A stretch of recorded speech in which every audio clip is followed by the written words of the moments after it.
গেল বছরে বাংলাদেশে আমিরাত প্রবাসীদের পাঠানো রেমিটেন্সের পরিমাণ দাঁড়িয়েছে প্রায় 2.4 বিলিয়ন দিরহাম, যা গত বছরের তুলনায় উল্লেখযোগ্য হারে বেড়েছে।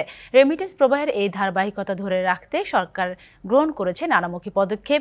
এরই অংশ হিসেবে সর্বোচ্চ রেমিটেন্স প্রেরণকারীদের প্রদান করা হচ্ছে সিআইপি মর্যাদা। 2025 সালে সারা বিশ্ব থেকে মোট 86 জন প্রবাসী বাংলাদেশি সিআইপি হিসেবে নির্বাচিত হয়েছেন। এর মধ্যে সংযুক্ত আরব আমিরাতেরই 41 জন। আমিরাত থেকে নির্বাচিত সিআইপিদের নিয়ে রেমিটেন্স প্রবাহের ভিত্তি আরও মজবুত করার লক্ষ্যে আবুধাবিতে বাংলাদেশ দূতাবাস আয়োজন করে মতবিনিময় সভার। এই সভায় উঠে আসে রেমিটেন্স যোদ্ধাদের ঘামঝরা সফলতার গল্প। সারা ওয়ার্ল্ডে 86 কাউন্ট করা হয়েছে, রিকগনিশন দেওয়া হয়েছে 86 কে। তার মধ্যে আউট অফ 86 41 ফ্রম ইউএই, 41 জন। প্রবাসীদের পাঠানো রেমিটেন্সের ভিত্তিতে সরকার দীর্ঘদিন ধরেই অবদানকারীদের সিআইপি মর্যাদায় সম্মানিত করে আসছে। শুরু থেকেই সর্বাধিক সংখ্যক সিআইপি নির্বাচিত হয়ে আসছেন সংযুক্ত আরব আমিরাতের প্রবাসীরা। এবারও তার ব্যতিক্রম হয়নি।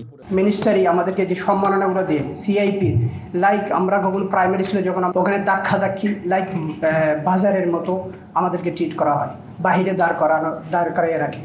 অনুষ্ঠানে রাষ্ট্রদূত সহ দূতাবাসের কর্মকর্তারা বলেন, সিআইপিরা কমিউনিটি গঠনে উল্লেখযোগ্য ভূমিকা রাখতে পারেন। পাশাপাশি অসহায় প্রবাসীদের পাশে দাঁড়ানোর আহ্বানও জানানো হয়। 72 ঘন্টা ময়েশ্চার লক সমৃদ্ধ লিলি বডি ওয়াশ শিয়া বাটারের গুডনেস স্কিন রিপেয়ার করে রাখে সফট ও গ্লোয়িং। আমরা আমাদের আইডিয়া অনুযায়ী, আমাদের প্রায়োরিটি অনুযায়ী আমরা বিভিন্ন প্রজেক্ট ইনিশিয়েট করতে পারি এবং তাদের সহায়তায় আমরা সেটা চেষ্টা করি, তাহলে এটা একটা ভালো উদ্যোগ হবে। সংযুক্ত আরব আমিরাতের যে সকল প্রবাসীরা আছেন যারা সিআইপি হওয়ার যোগ্য, তারা এখান থেকে উদ্বুদ্ধ হবেন এবং আমরা আজকের এই অনুষ্ঠানে অনেক সিআইপিদের গল্প শুনলাম। আমাদের রিসোর্স খুব কম থাকে, আমরা খুব গুটি কয়েক অফিসার এবং কর্মকর্তা কর্মচারী সবাই চেষ্টা করি আপনাদের আকাঙ্ক্ষাগুলিকে অ্যাড্রেস করতে। সিআইপিরা বলেন, তারা বাংলাদেশে বিভিন্ন সেক্টরে নানা ধরনের হয়রানি ও লাঞ্ছনার শিকার হন। সেগুলো দূর করতে না পারলে দেশে বিনিয়োগ করা কঠিন। Big responsibilities. DBC news desk.